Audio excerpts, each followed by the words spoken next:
ਤੇ ਮੈਂ ਤਾਂ 2 ਪਹਿਰਾਂ 'ਚ ਜਾ ਸਕਦਾ ਤੇ ਵਾਪਸ ਵੀ ਆ ਸਕਦਾ। ਤੇ ਤੀਜਾ ਕਹਿੰਦਾ 2 ਪਹਿਰ ਵੀ ਜ਼ਿਆਦੇ ਆ, ਮੈਂ 1 ਪਹਿਰ ਵਿੱਚ ਹੀ ਜਾ ਸਕਦਾ ਤੇ ਵਾਪਸ ਆ ਸਕਦਾ ਦਰਗਾਹ 'ਚੋਂ ਹੋ ਕੇ। ਚੌਥਾ ਸਿੱਖ ਕਹਿੰਦਾ ਵੀ ਪਹਿਰ ਵੀ ਜ਼ਿਆਦਾ, ਮੈਂ ਤੇ ਮਿੰਟਾਂ ਸਕਿੰਟਾਂ ਜਾ ਸਕਦਾ ਦਰਗਾਹ ਵਿੱਚ ਤੇ ਵਾਪਸ ਵੀ ਆ ਸਕਦਾ ਸਤਿਗੁਰ ਦੀ ਕਿਰਪਾ ਕਰਕੇ। ਜੇ ਸਤਿਗੁਰੂ ਜੀ ਮੇਰੇ ਤੇ ਕਿਰਪਾ ਕਰਨ। ਉਹ ਪੰਡਤ ਨੇ ਸਿੱਖਾਂ ਦੀਆਂ ਗੱਲਾਂ ਸੁਣ ਲਈਆਂ ਤੇ ਉਹਨੇ ਬੜਾ ਰੋਸ ਕੀਤਾ ਪੰਡਤ ਨੇ ਇਹ ਸਿੱਖਾਂ ਦੀਆਂ ਗੱਲਾਂ ਸੁਣ ਕੇ। ਉਹ ਕਹਿੰਦਾ ਫਿਰ ਪੁਰਾਣ ਝੂਠੇ ਹੀ ਹੋਏ। ਪੁਰਾਣਾ ਵਿੱਚ ਤੇ ਕਥਾ ਆਈ ਆ ਵੀ 1 ਸਾਲ ਲੱਗਦਾ ਦਰਗਾਹ ਵਿੱਚ ਜਾਣ ਲੱਗਿਆ, 1 ਸਾਲ ਸਜ਼ਾਵਾਂ ਮਿਲਦੀਆਂ ਰਸਤੇ 'ਚ। ਇਹ ਸਿੱਖ ਕਹਿੰਦਾ ਮੈਂ 4 ਪਹਿਰਾਂ ਜਾ ਸਕਦਾ, ਦੂਜਾ ਕਹਿੰਦਾ ਮੈਂ 2 ਪਹਿਰਾਂ ਜਾ ਸਕਦਾ, ਤੀਜਾ ਕਹਿੰਦਾ ਮੈਂ ਪਹਿਰ ਵਿੱਚ ਜਾ ਸਕਦਾ, ਚੌਥਾ ਕਹਿੰਦਾ ਮੈਂ ਮਿੰਟਾਂ ਸਕਿੰਟਾਂ 'ਚ ਹੀ ਜਾ ਸਕਦਾ। ਉਹਨੇ ਮਨ ਵਿੱਚ ਰੋਸ ਕੀਤਾ ਪੰਡਤ ਨੇ ਵੀ ਪੁਰਾਣ ਜਿਹੜੇ ਧਰਮ ਗ੍ਰੰਥ ਹੈ ਝੂਠੇ ਹੀ ਹੋਏ। ਫਿਰ ਜਦੋਂ ਕਥਾ ਦਾ ਭੋਗ ਪੈ ਗਿਆ, ਸਮਾਪਤੀ ਹੋ ਗਈ, ਤੇ ਉਹ ਪੰਡਤ 6ਵੇਂ ਪਾਤਸ਼ਾਹ ਮਹਾਰਾਜ ਕੋਲ ਗਿਆ। ਗੁਰੂ ਹਰਗੋਬਿੰਦ ਸਾਹਿਬ ਮਹਾਰਾਜ ਵੀ ਸੰਗਤ ਵਿੱਚ ਹੀ ਬੈਠੇ ਸੀ। ਜਾ ਕੇ ਮਹਾਰਾਜ ਨੂੰ ਨਮਸਕਾਰ ਕੀਤੀ ਤੇ ਬੇਨਤੀ ਕੀਤੀ, ਸਤਿਗੁਰੂ ਜੀ ਤੁਸਾਂ ਨੇ ਇਹ ਪੁਰਾਣਾਂ ਦੀ ਕਥਾ ਆਰੰਭ ਕਰਵਾਈ ਹੈ ਹੁਕਮ ਦੇ ਕੇ। ਅੱਜ ਪ੍ਰਸੰਗ ਆਇਆ ਵਾ ਵੀ ਜਦੋਂ ਕੋਈ ਪੁਰਾਣੀ ਚੜ੍ਹਾਈ ਕਰ ਜਾਂਦਾ, ਚਲਾਣਾ ਕਰ ਜਾਂਦਾ, ਉਹਨੂੰ ਸਾਲ ਲੱਗਦਾ ਰਸਤੇ 'ਚ ਦਰਗਾਹ ਵਿੱਚ ਜਾਂਦਿਆਂ। ਤੇ ਤੁਹਾਡੇ ਸਿੱਖ ਕਹਿੰਦਾ ਮੈਂ 4 ਪਹਿਰਾਂ ਜਾ ਸਕਦਾ, ਦੂਜਾ ਕਹਿੰਦਾ ਮੈਂ 2 ਪਹਿਰਾਂ ਜਾ ਸਕਦਾ, ਤੀਜਾ ਕਹਿੰਦਾ ਪਹਿਰ ਵਿੱਚ ਜਾ ਸਕਦਾ, ਚੌਥਾ ਕਹਿੰਦਾ ਮੈਂ ਮਿੰਟ ਸਕਿੰਟ ਵਿੱਚ ਜਾ ਸਕਦਾ। ਮਹਾਰਾਜ ਪੁਰਾਣ ਫਿਰ ਝੂਠੇ ਹੀ ਹੋਏ। ਮਹਾਰਾਜ ਕਹਿੰਦੇ ਨਾ ਪੰਡਤ ਜੀ, ਪੁਰਾਣ ਝੂਠੇ ਨਹੀਂ ਗੇ, ਜਿਹੜੇ ਧਰਮ ਗ੍ਰੰਥ ਹੈ ਕੋਈ ਨਹੀਂ ਝੂਠਾ। ਗੁਰੂ ਗ੍ਰੰਥ ਸਾਹਿਬ ਮਹਾਰਾਜ ਦਾ ਮਹਾਂ ਵਾਕ ਆ, ਵੇਦ ਕਤੇਬ ਨਾ ਕੋਈ ਝੂਠਾ, ਝੂਠਾ ਜੋ ਨਾ ਵਿਚਾਰੇ। ਜਿਹੜੇ ਧਰਮ ਗ੍ਰੰਥ ਆ ਵੇਦ ਕਤੇਬ ਕੋਈ ਝੂਠਾ ਨਹੀਂ। ਝੂਠਾ ਉਹ ਜਿਹੜਾ ਵਿਚਾਰ ਨਹੀਂ ਕਰਦਾ। ਪਰ ਕਹਿੰਦੇ ਤੇ ਸਾਰੇ ਗ੍ਰੰਥ ਸੱਚੇ ਹੀ ਆ, ਝੂਠਾ ਨਹੀਂ ਕੋਈ। ਕਹਿੰਦਾ ਫਿਰ ਤੁਹਾਡੇ ਸਿੱਖ ਮਹਾਰਾਜ ਝੂਠੇ ਹੋਏ ਫਿਰ ਜਿਨ੍ਹਾਂ ਨੇ ਇਹ ਗੱਲਾਂ ਕੀਤੀਆਂ। ਮਹਾਰਾਜ ਕਹਿੰਦੇ ਸਿੱਖ ਵੀ ਨਹੀਂ ਝੂਠੇ, ਉਹ ਵੀ ਸੱਚੇ ਆ। ਕਹਿੰਦਾ ਜੀ ਫਿਰ ਮੇਰੀ ਕਿੱਦਾਂ ਤਸੱਲੀ ਹੋਵੇ। ਮਹਾਰਾਜ ਨੇ ਭਾਈ ਗੁਰਦਾਸ ਜੀ ਨੂੰ ਬੁਲਾਇਆ। ਮਹਾਰਾਜ 6ਵੇਂ ਪਾਤਸ਼ਾਹ ਗੁਰੂ ਹਰਗੋਬਿੰਦ ਸਾਹਿਬ ਕਹਿੰਦੇ ਮਾਤਾ ਗੰਗਾ ਦੇ ਸਾਹਿਬਜ਼ਾਦੇ, ਮਹਾਰਾਜ ਕਹਿੰਦੇ ਭਾਈ ਗੁਰਦਾਸ ਜੀ ਇਹਨਾਂ ਨੂੰ ਪਾਸੇ ਖੜ ਕੇ ਇਕਾਂਤ ਖੜ ਕੇ ਤੇ ਗੁਰੂ ਘਰ ਦੀ ਮਹਿਮਾ ਦਰਸਾਓ। ਭਾਈ ਗੁਰਦਾਸ ਜੀ ਪੰਡਤ ਨੂੰ ਇਕਾਂਤ ਲੈ ਗਏ ਸੰਗਤ 'ਚੋਂ ਤੇ ਜਾ ਕੇ ਤੇ ਗੁਰੂ ਘਰ ਦੀ ਮਹਿਮਾ ਦੱਸੀ। ਤੇ ਪੰਡਤ ਜੀ ਜਿਹੜਾ ਕੋਈ ਗੁਰੂ ਪੀਰ ਵਾਲਾ ਨਹੀਂ,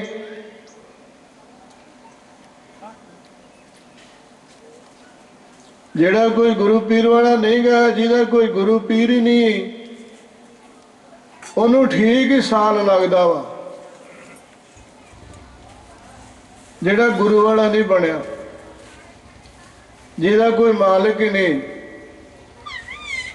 ਜਿੱਦਾਂ ਸੁੰਝੇ ਡੰਗਰ ਫਿਰਦੇ ਆ, ਉਹ ਜੇ ਕਿਸੇ ਦੇ ਘਰ ਵੜਦਾ ਡੰਗਰ ਤੇ ਘਰ ਵਾਲਾ ਸੋਟੇ ਮਾਰਦਾ, ਜੇ ਕਿਸੇ ਦੇ ਖੇਤਾਂ ਵਿੱਚ ਵੜਦੇ ਆ ਤੇ ਖੇਤਾਂ ਵਾਲੇ ਸੋਟੇ ਮਾਰਦੇ ਆ। ਜਿਹਦਾ ਕੋਈ ਗੁਰੂ ਪੀਰ ਨਹੀਂ, ਉਹਦੀ ਇਹੋ ਹੀ ਹਾਲਤ ਹੁੰਦੀ ਦਰਗਾਹ 'ਚ। ਉਹਦੀ ਕੋਈ ਬਾਤ ਨਹੀਂ ਪੁੱਛਦਾ, ਉਹਦੀ ਕੋਈ ਫਰਮਾਇਸ਼ ਨਹੀਂ ਕਰਦਾ, ਉਹਨੂੰ ਫਿਰ ਸਜ਼ਾਵਾਂ ਮਿਲਦੀਆਂ। ਮਹਾਰਾਜ ਕਹਿੰਦੇ ਜਿਹਦਾ ਕੋਈ ਗੁਰੂ ਪੀਰ ਨਹੀਂ, ਉਹਨੂੰ ਠੀਕ ਹੀ ਸਾਲ ਲੱਗਦਾ। ਭਾਈ ਗੁਰਦਾਸ ਨੇ ਦੱਸਿਆ, ਸਮਝਾਇਆ। ਜਿਹੜੇ ਗੁਰੂ ਵਾਲੇ ਸਿੱਖ ਆ, ਜਿਨ੍ਹਾਂ ਤੇ ਗੁਰੂ ਸਾਹਿਬ ਦੀ ਕਿਰਪਾ, ਜਿਨ੍ਹਾਂ ਗੁਰੂ ਸਾਹਿਬ ਦਾ ਹੁਕਮ ਮੰਨ ਕੇ ਸੇਵਾ ਕੀਤੀ ਆ, ਉਹ ਮਿੰਟ ਸਕਿੰਟ 'ਚ ਜਾ ਸਕਦੇ ਦਰਗਾਹ ਵਿੱਚ ਤੇ ਵਾਪਸ ਵੀ ਆ ਸਕਦੇ ਆ। ਇਸ ਕਰਕੇ ਸਿੱਖ ਵੀ ਸੱਚੇ ਆ ਤੇ ਧਰਮ ਗ੍ਰੰਥ ਜਿਹੜੇ ਪੁਰਾਣੇ ਵੀ ਸੱਚੇ ਆ। ਇਹਨਾਂ ਵਿੱਚ ਵੀ ਜੋ ਲਿਖਿਆ ਉਹ ਸੱਚ ਹੀ ਆ। ਖਾਲਸਾ ਜਦੋਂ ਗੁਰੂ ਅਮਰਦਾਸ ਤੀਸਰੇ ਪਾਤਸ਼ਾਹ ਮਹਾਰਾਜ ਜੀ ਗੋਇੰਦਵਾਲ ਸਾਹਿਬ ਬੌਲੀ ਸਾਹਿਬ ਦੀ ਕਾਰ ਸੇਵਾ ਕਰਾਉਂਦੇ ਸੀ ਤੇ ਖਾਲਸਾ ਜੀ ਇੱਕ ਬੀਬੀ ਉਹ ਕਾਬਲ ਦੇਸ਼ ਤੋਂ ਆਉਂਦੀ ਸੀ। ਦੇਖ ਲਓ ਕਾਬਲ ਦੇਸ਼ ਕਿੱਡੀ ਦੂਰ ਆ। ਕਾਬਲ ਦੇਸ਼ ਚੋਂ ਰੋਜ਼ ਆ ਕੇ ਸੇਵਾ ਕਰਦੀ ਸੀ। ਗੋਇੰਦਵਾਲ ਸਾਹਿਬ ਬੌਲੀ ਸਾਹਿਬ ਦੀ ਕਾਰ ਸੇਵਾ ਚੱਲਦੀ ਸੀ ਤੇ ਸ਼ਾਮ ਨੂੰ ਆਪਣੇ ਘਰ ਚੱਲ ਜਾਂਦੀ ਸੀ। ਘਰ ਦਾ ਜਾ ਕੇ ਕੰਮ ਕਰ ਲੈਂਦੀ ਸਾਰਾ। ਸਵੇਰੇ ਸਾਰਾ ਕੰਮ ਕਰਕੇ ਘਰ ਦਾ ਫੇਰ ਆਉਂਦੀ ਸੇਵਾ 'ਚ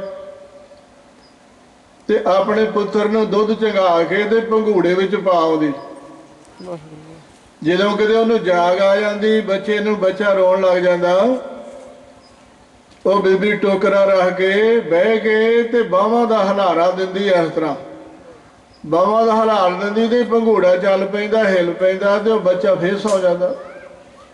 ਉਹ ਫੇਰ ਟੋਕਰਾ ਚੁੱਕੇ ਤੇ ਫੇਰ ਕਾਰ ਸੇਵਾ 'ਚ ਲੱਗ ਜਾਂਦੀ।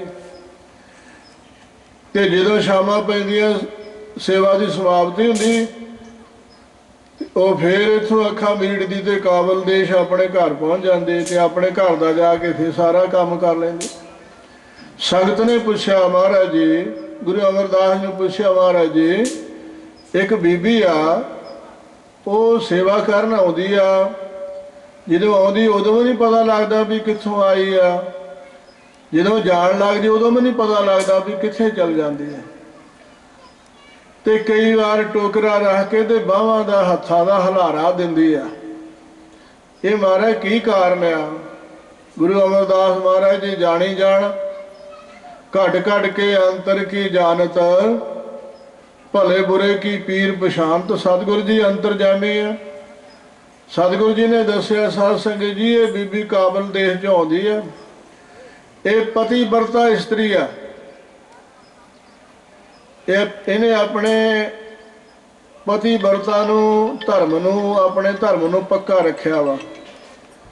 ਇਹ ਆਪਣੇ ਪਤੀ ਨੂੰ ਪਰਮਾਤਮਾ ਜਾਣ ਕੇ ਇਹਨੇ ਸੇਵਾ ਕੀਤੀ ਆ ਤੇ ਇਹਨੂੰ ਇਹ ਸ਼ਕਤੀ ਪ੍ਰਾਪਤ ਹੋ ਗਈ ਆ। ਇਹ ਉੱਥੋਂ ਅੱਖਾਂ ਮੀਟਦੀ ਆ ਕਾਬਲ ਦੇਸ਼ ਚੋਂ ਤੇ ਇੱਥੇ ਗੋਇੰਦਵਾਲ ਸਾਹਿਬ ਆ ਜਾਂਦੀ ਆ ਸੇਵਾ 'ਚ।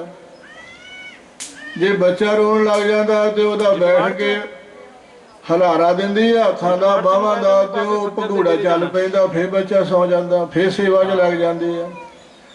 ਤੇ ਜਦੋਂ ਸੇਵਾ ਦੀ ਸਮਾਪਤੀ ਹੁੰਦੀ ਆ ਤੇ ਇੱਥੋਂ ਮਹਾਰਾਜ ਦੇ ਮੱਥਾ ਟੇਕ ਕੇ ਤੇ ਇੱਥੋਂ ਅੱਖਾਂ ਮੀਟਦੀ ਤੇ ਆਪਣੇ ਘਰ ਪਹੁੰਚ ਜਾਂਦੀ ਆ। ਇਹ ਪਤੀ ਵਰਤਾ ਇਸਤਰੀ ਆ। ਇਹ ਧਰਮ ਵਿੱਚ ਪਰਪੱਕ ਆ ਤੇ ਇਹਨੂੰ ਪਰਮਾਤਮਾ ਨੇ ਸ਼ਕਤੀ ਦਿੱਤੀ ਆ।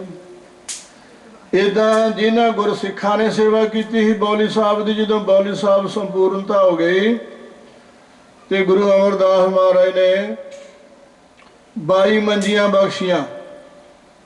ਜਿਹੜੇ ਗੁਰਸਿੱਖਾਂ ਨੇ ਅੱਗੇ ਹੋ ਕੇ ਸੇਵਾ ਕੀਤੀ ਸੀ ਗੁਰੂ ਘਰ 'ਚ, ਤਨੋ ਮਨੋ ਸੇਵਾ ਕੀਤੀ ਸੀ, ਉਹਨਾਂ ਨੂੰ ਮਹਾਰਾਜ ਨੇ ਜਹੇਦਾਰੀਆਂ ਬਖਸ਼ ਦਿੱਤੀਆਂ, 22 ਮੰਜੀਆਂ ਬਖਸ਼ ਦਿੱਤੀਆਂ। ਉਹਨਾਂ ਨੂੰ ਕਲਾ ਮਾਤਾ ਦੇ ਭੰਡਾਰ ਦੇ ਦਿੱਤੇ ਤੇ ਗੁਰੂ ਨਾਨਕ ਦੇ ਘਰ ਦੀ ਸਿੱਖੀ ਦਾ ਪ੍ਰਚਾਰ ਕਰਨ ਦਾ ਉਪਦੇਸ਼ ਦੇ ਦਿੱਤਾ। ਤੁਸੀਂ ਆਪੋ ਆਪਣੇ ਇਲਾਕਿਆਂ ਜਾ ਕੇ ਤੇ ਗੁਰੂ ਨਾਨਕ ਦੇ ਘਰ ਦੀ ਸਿੱਖੀ ਦਾ ਪ੍ਰਚਾਰ ਕਰੋ। ਤੇ ਜਿਹੜੀਆਂ ਬੀਬੀਆਂ ਨੇ ਸੇਵਾ ਕੀਤੀ ਸੀ ਬੌਲੀ ਸਾਹਿਬ ਦੀ, ਉਹਨਾਂ ਨੂੰ ਮਹਾਰਾਜ ਨੇ 72 ਪੀੜੇ ਬਖਸ਼ੇ, 72 ਜਹੇਦਾਰੀਆਂ ਬਖਸ਼ੀਆਂ। ਮਨੁੱਖਾਂ ਨੂੰ ਤਾਂ 22 ਮੰਜੀਆਂ ਬਖਸ਼ੀਆਂ, 22 ਜਹੇਦਾਰੀਆਂ ਬਖਸ਼ੀਆਂ, ਪਰ ਬੀਬੀਆਂ ਨੂੰ ਬਹੁਤੇ ਜ਼ਿਆਦਾ ਪੀੜੇ ਦਿੱਤੇ। 70 ਤੇ 2 72, 72 ਪੀੜੇ ਬਖਸ਼ੇ, 72 ਜਹੇਦਾਰੀਆਂ ਬਖਸ਼ੀਆਂ ਤੇ ਕਲਾ ਮਾਤਾ ਦੇ ਭੰਡਾਰ ਦਿੱਤੇ ਤੇ ਗੁਰੂ ਨਾਨਕ ਦੇ ਘਰ ਦੀ ਸਿੱਖੀ ਦਾ ਪ੍ਰਚਾਰ ਕਰਨ ਦੀ ਸੇਵਾ ਦੇ ਦਿੱਤੀ। ਇਹ ਪਰਉਪਕਾਰ ਕੀਤਾ ਸੀ ਗੁਰੂ ਅਮਰਦਾਸ ਮਹਾਰਾਜ ਨੇ। ਜਿਹੜਾ ਬੌਲੀ ਸਾਹਿਬ ਤੀਰਥ ਬਣਾਇਆ ਉਹਦੀਆਂ 84 ਪੌੜੀਆਂ ਬਣਾਈਆਂ ਗਿਣਤੀ ਨਾਲ, 84 ਲੱਖ ਹੀ ਜਿਉਂਦਿਆ। ਇਹ ਜਿਹੜਾ ਕੋਈ ਸਿੱਖ ਸ਼ਰਧਾ ਭਾਵਨਾ ਨਾਲ ਬੌਲੀ ਸਾਹਿਬ ਦਾ ਇਸ਼ਨਾਨ ਕਰਕੇ ਤੇ ਇੱਕ ਪੌੜੀ ਤੇ ਬੈਠ ਕੇ ਜਪਜੀ ਸਾਹਿਬ ਦਾ ਪਾਠ ਕਰੇ ਤੇ ਫਿਰ ਬੌਲੀ ਸਾਹਿਬ ਦਾ ਇਸ਼ਨਾਨ ਕਰੇ, 84 ਇਸ਼ਨਾਨ ਕਰੇ ਤੇ 84 ਪਾਠ ਕਰੇ। ਮਹਾਰਾਜ ਦਾ ਹੁਕਮ ਸੀ 84 ਕੱਟੀ ਜਾਵੇਗੀ, ਉਹ 84 ਜੂਨਾਂ ਵਿੱਚ ਨਹੀਂ ਪਵੇਗਾ। ਸੋ ਐਡਾ 84 ਕੱਟਣ ਵਾਲਾ ਮਹਾਰਾਜ ਨੇ ਤੀਰਥ ਰਾਜ ਦਿੱਤਾ ਗੁਰੂ ਅਮਰਦਾਸ ਮਹਾਰਾਜ ਨੇ। ਵੱਡਾ ਪਰਉਪਕਾਰ ਕੀਤਾ ਸਤਿਗੁਰੂ ਜੀ ਨੇ। ਸੋ ਖਾਲਸਾ ਜੀ ਜਮਾਂ ਦੀਆਂ ਸਜ਼ਾਵਾਂ ਉਹਨਾਂ ਨੂੰ ਮਿਲਦੀਆਂ ਜਿਹੜੇ ਗੁਰੂ ਪੀਰ ਵਾਲੇ ਨਹੀਂ, ਜਿਨ੍ਹਾਂ ਨੇ ਗੁਰੂ ਪੀਰ ਵਾਲੇ ਬਣੇ ਹੀ ਨਹੀਂ। ਉਹਨਾਂ ਨੂੰ ਜਿਹੜੇ ਗੁਰੂ ਪੀਰ ਵਾਲੇ ਉਹ ਤਾਂ ਮਿੰਟਾਂ ਸਕਿੰਟਾਂ ਦਰਗਾਹ ਚੱਲ ਜਾਂਦੇ ਆ ਤੇ ਮਿੰਟਾਂ ਸਕਿੰਟਾਂ 'ਚ ਵਾਪਸ ਵੀ ਆ ਜਾਂਦੇ ਆ। ਤਾਂ ਗੁਰੂ ਨੇ ਇੰਨੀ ਸ਼ਕਤੀ ਬਖਸ਼ੀ ਹੈ। ਖਾਲਸਾ ਜੀ ਅੱਜ ਕੱਲ੍ਹ ਦੇ ਸਮੇਂ ਜੇ ਕਿਸੇ ਨੂੰ ਕਹਿ ਦਈਏ ਮਾਈ ਭਾਈ ਨੂੰ ਭਾਈ ਅੰਮ੍ਰਿਤ ਛਕ ਲਓ ਤੇ ਉਹ ਕਹਿੰਦੇ ਜੀ ਅੰਮ੍ਰਿਤ ਛਕਣ ਦੀ ਕੀ ਲੋੜ ਆ, ਮਨ ਸੁੱਚਾ ਹੋਣਾ ਚਾਹੀਦਾ। ਅੱਗੇ ਜਵਾਬ ਦੇ ਦਿੰਦੇ ਤੇ ਖਾਲਸਾ ਜੀ ਗੁਰੂ ਗੋਬਿੰਦ ਸਿੰਘ ਸਾਹਿਬ ਵੱਲ ਮਹਾਰਾਜ ਵੱਲ ਧਿਆਨ ਮਾਰੋ। ਜੋ ਮਾਤਾ ਜੀ ਦੇ ਲਾਲ ਆ ਜਿਨ੍ਹਾਂ ਨੇ ਪਟਨੇ ਸਾਹਿਬ ਦੀ ਧਰਤੀ ਤੇ ਜਿਨ੍ਹਾਂ ਦਾ ਪ੍ਰਕਾਸ਼ ਹੋਇਆ ਸੀ ਤੇ ਅਨੰਦਪੁਰ ਸਾਹਿਬ ਦੀ ਧਰਤੀ ਤੇ ਬੜੇ ਚੋਜ ਕੀਤੇ, ਜਿਹੜੇ ਚੋਜ ਕੋਈ ਗਿਣ ਨਹੀਂ ਸਕਦਾ। ਕਿੰਨੇ ਕੁ ਚੋਜ ਕੀਤੇ ਇਸ ਧਰਤੀ ਤੇ, ਇਸ ਤੇ ਅਨੰਦਪੁਰ ਸਾਹਿਬ ਦੀ ਤੇ 30-35 ਸਾਲ ਦਾ ਸਮਾਂ ਇੱਥੇ ਮਹਾਰਾਜ ਨੇ ਚੋਜ ਕੀਤੇ। ਉਹ ਗੁਰੂ ਗੋਬਿੰਦ ਸਿੰਘ ਮਹਾਰਾਜ ਜਦੋਂ ਆਪਣੇ ਸਿੱਖਾਂ ਦੀ ਚੋਣ ਕੀਤੀ ਆ, ਖਾਲਸਾ ਜੀ ਗੁਰੂ ਨਾਨਕ ਦੇਵ ਮਹਾਰਾਜ ਨੇ ਵੀ ਆਪਣੇ ਸਿੱਖਾਂ ਦੀ ਚੋਣ ਕੀਤੀ ਸੀ। ਕਰਤਾਰਪੁਰ ਰਾਵੀ ਦੇ ਕਿਨਾਰੇ ਤੇ ਇੱਕ ਹੀ ਸਿੱਖ ਪਾਸ ਹੋਇਆ ਸੀ, ਬਾਬਾ ਲਹਿਣਾ ਜੀ। ਦੂਜੇ ਸਾਰੇ ਹੀ ਫੇਲ ਹੋ ਗਏ ਇਮਤਿਹਾਨ ਵਿੱਚੋਂ। ਤੇ ਗੁਰੂ ਨਾਨਕ ਦੇਵ ਜੀ ਨੇ ਬਾਬੇ ਲਹਿਣੇ ਨੂੰ ਆਪਣੇ ਅੰਗਾਂ ਦੇ ਨਾਲ ਜੋੜ ਕੇ ਆਪਣੇ ਸਰੀਰ ਦੇ ਨਾਲ ਜੋੜ ਲਿਆ, ਆਪਣੇ ਗਲ ਦੇ ਨਾਲ ਲਾ ਲਿਆ ਤੇ ਆਪਣੇ ਅੰਗਾਂ ਦੇ ਨਾਲ ਜੋੜ ਕੇ ਉਹਨਾਂ ਦਾ ਨਾਂ ਰੱਖਿਆ ਸ੍ਰੀ ਗੁਰੂ ਅੰਗਦ ਦੇਵ ਜੀ ਮਹਾਰਾਜ। ਪਹਿਲੇ ਤਾਂ ਨਾਂ ਸੀ ਬਾਬਾ ਲਹਿਣਾ, ਸੇਵਾਦਾਰ ਸੀ, ਪਰ ਗੁਰੂ ਨਾਨਕ ਦੇਵ ਨੇ ਕਿਰਪਾ ਕਰਤੀ, ਇਮਤਿਹਾਨ ਵਿੱਚੋਂ ਪਾਸ ਹੋ ਗਏ ਤੇ ਮਹਾਰਾਜ ਨੇ ਆਪਣੇ ਸਰੀਰ ਦੇ ਨਾਲ ਜੋੜ ਕੇ ਆਪਣੇ ਗਲ ਦੇ ਨਾਲ ਲਾ ਕੇ ਆਪਣੇ ਅੰਗਾਂ ਦੇ ਨਾਲ ਜੋੜ ਕੇ ਉਹਨਾਂ ਦਾ ਨਾਂ ਰੱਖਿਆ ਸ੍ਰੀ ਗੁਰੂ ਅੰਗਦ ਦੇਵ ਜੀ ਮਹਾਰਾਜ। ਤੇ ਮਹਾਰਾਜ ਨੇ ਆਪਣੇ ਤਖਤ ਤੇ ਬਹਾ ਕੇ 5 ਪੈਸੇ ਤਾਂਬੇ ਦੇ ਨਾਰੀਅਲ ਫਲ ਅੱਗੇ ਰੱਖ ਕੇ ਗੁਰਬਾਣੀ ਦੀ ਪੋਥੀ ਅੱਗੇ ਭੇਟਾ ਕਰਕੇ ਤੇ ਮਹਾਰਾਜ ਨੇ ਗੁਰਤਾ ਗੱਦੀ ਬਖਸ਼ ਦਿੱਤੀ। ਗੁਰਤਾ ਗੱਦੀ ਦਾ ਤਿਲਕ ਲਵਾਤਾ ਤੇ ਉਹਨਾਂ ਨੂੰ ਦੂਜੇ ਨਾਨਕ ਬਣਾਤਾ। ਤੇ ਗੁਰੂ ਅੰਗਦ ਦੇਵ ਜੀ ਮਹਾਰਾਜ ਘਬਰਾ ਗਏ ਚੋਜ ਵੇਖ ਕੇ ਗੁਰੂ ਨਾਨਕ ਦੇਵ ਜੀ ਮਹਾਰਾਜ ਦਾ, ਕਿ ਗੁਰੂ ਨਾਨਕ ਦੇਵ ਜੀ ਤਿੰਨਾਂ ਲੋਕਾਂ ਦੇ ਮਾਲਕ ਤੇ ਮੇਰੇ ਗਰੀਬ ਦੇ ਪੈਰਾਂ ਤੇ ਮੱਥਾ ਟੇਕਦਾ। ਇਹ ਗੁਰੂ ਨਾਨਕ ਦੇਵ ਦਾ ਚੋਜ ਵੇਖ ਕੇ ਘਬਰਾ ਗਏ। ਤੇ ਗੁਰੂ ਨਾਨਕ ਦੇਵ ਤਿੰਨਾਂ ਲੋਕਾਂ ਦੇ ਮਾਲਕ ਪਰਮੇਸ਼ਰ ਤੇ ਮੇਰੇ ਗਰੀਬ ਦੇ ਪੈਰਾਂ ਤੇ ਮੱਥਾ ਟੇਕਦਾ। ਤੇ ਗੁਰੂ ਨਾਨਕ ਦੇਵ ਜੀ ਕਹਿਣ ਲੱਗੇ ਹੁਣ ਤੁਸੀਂ ਦੂਜੇ ਨਾਨਕ ਬਣ ਗਏ ਜੇ, ਹੁਣ ਤੁਸੀਂ ਕੋਈ ਮੂੰਹ ਚੋਂ ਬਚਨ ਨਾ ਕਰਿਓ, ਜਿਹੜਾ ਬਚਨ ਕਰੋਗੇ ਤੁਹਾਡਾ ਪੂਰਾ ਹੋ ਜਾਣਾ। ਹੁਣ ਤੁਸੀਂ ਦੂਸਰੇ ਨਾਨਕ ਆ, ਹੁਣ ਮੇਰੀ ਜੋਤ ਤੁਹਾਡੇ 'ਚ ਆ ਗਈ ਆ। ਖਾਲਸਾ ਜੀ ਐਡੀ ਬਖਸ਼ਿਸ਼ ਕਰ ਦਿੱਤੀ ਗੁਰੂ ਨਾਨਕ ਦੇਵ ਜੀ ਮਹਾਰਾਜ ਨੇ। 10ਵੇਂ ਜਾਮੇ 'ਚ ਫੇਰ ਮਹਾਰਾਜ ਨੇ ਇਮਤਿਹਾਨ ਲਿਆ ਅਨੰਦਪੁਰ ਸਾਹਿਬ ਦੀ ਧਰਤੀ ਤੇ। ਵਿਸਾਖੀ ਦੇ ਪੁਰਬ ਤੇ ਬਹੁਤ ਵੱਡਾ ਸੰਗਤ ਦਾ ਇਕੱਠ ਹੈਗਾ। ਫਿਰ ਮਹਾਰਾਜ ਨੇ ਆਪਣੇ ਸਿੱਖਾਂ ਦੀ ਚੋਣ ਕੀਤੀ, ਇਮਤਿਹਾਨ ਲਿਆ, ਪਰ ਗੁਰੂ ਨਾਨਕ ਸਾਹਿਬ ਨੇ ਐਡੀ ਬਖਸ਼ਿਸ਼ ਕੀਤੀ 5 ਸਿੱਖ ਪਾਸ ਹੋ ਗਏ। ਪਹਿਲੇ ਜਾਮੇ 'ਚ ਤਾਂ ਇੱਕ ਹੀ ਸਿੱਖ ਪਾਸ ਹੋਇਆ ਸੀ, ਦੂਜੇ ਸਾਰੇ ਫੇਲ ਹੋ ਗਏ ਸੀ।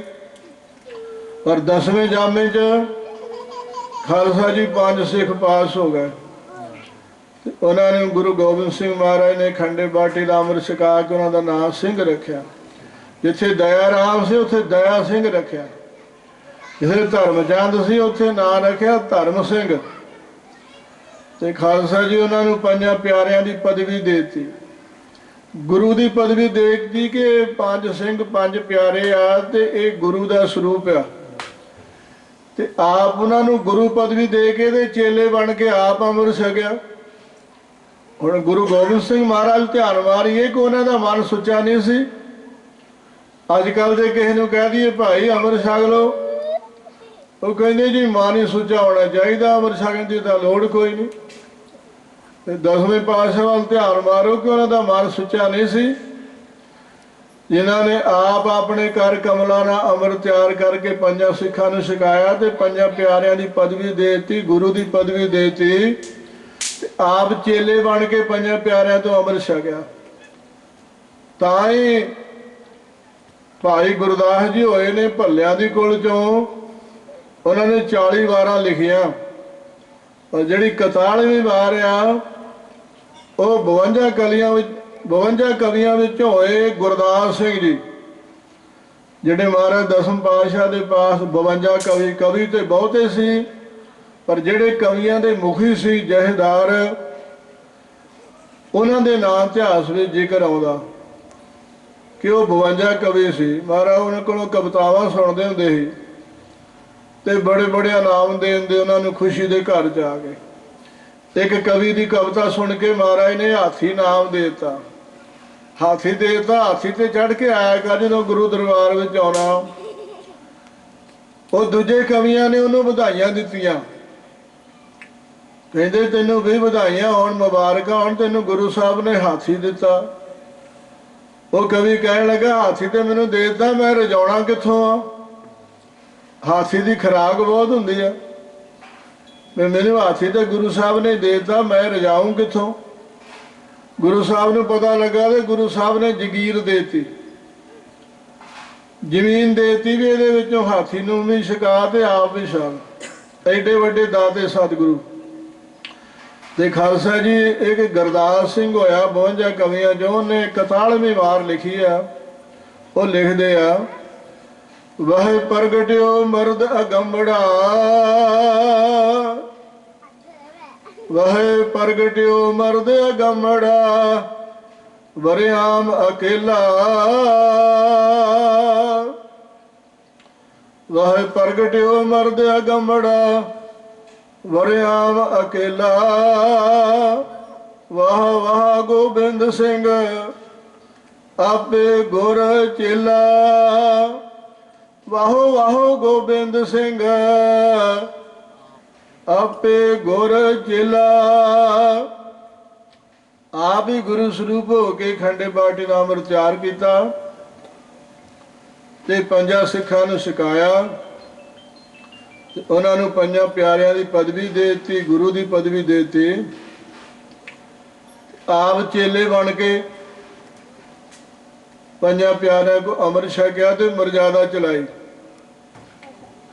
ਤੇ ਅੱਜ ਕੱਲ ਜੇ ਕਿਸੇ ਨੂੰ ਕਹਿ ਦਈਏ ਭਾਈ ਅੰਮ੍ਰਿਤ ਛਕ ਲਓ, ਉਹ ਕਹਿੰਦੇ ਜੀ ਮਨ ਸੁੱਚਾ ਹੋਣਾ ਚਾਹੀਦਾ, ਅੰਮ੍ਰਿਤ ਛਕਣ ਦੀ ਤਾਂ ਲੋੜ ਨਹੀਂ। 10ਵੇਂ ਪਾਤਸ਼ਾਹ ਵੱਲ ਧਿਆਨ ਮਾਰੋ ਕਿ ਉਹਨਾਂ ਦਾ ਮਨ ਨਹੀਂ ਸੁੱਚਾ। ਮਹਾਰਾਜ ਨੇ ਮਰਜ਼ਾਦਾ ਚਲਾਈ ਆ। ਸਿੱਖ ਉਹ ਆ ਜਿਹੜਾ ਗੁਰੂ ਦਾ ਹੁਕਮ ਮੰਨੇ, ਹੁਕਮ ਮੰਨੇ ਹੋਵੇ ਪ੍ਰਵਾਨ ਤਾਂ ਖਸਮੇ ਕਾ ਮਹਿਲ ਪਾਏ ਸੀ। ਜੇ ਬਾਬੇ ਲਹਿਣੇ ਨੇ ਹੁਕਮ ਮੰਨਿਆ ਗੁਰੂ ਨਾਨਕ ਦੇਵ ਦਾ ਤੇ ਕਿੱਡੀ ਪਦਵੀ ਵੱਡੀ, ਕਿੱਡੀ ਉੱਚੀ ਪਦਵੀ ਪ੍ਰਾਪਤ ਕੀਤੀ। ਗੁਰੂ ਅੰਗਦ ਦੇਵ ਜੀ ਬਣ ਗਏ ਬਾਬੇ ਲਹਿਣੇ ਤੋਂ। ਹੁਕਮ ਮੰਨੇ ਹੋਵੇ ਪ੍ਰਵਾਨ ਤਾਂ ਖਸਮੇ ਕਾ ਮਹਿਲ ਪਾਏ।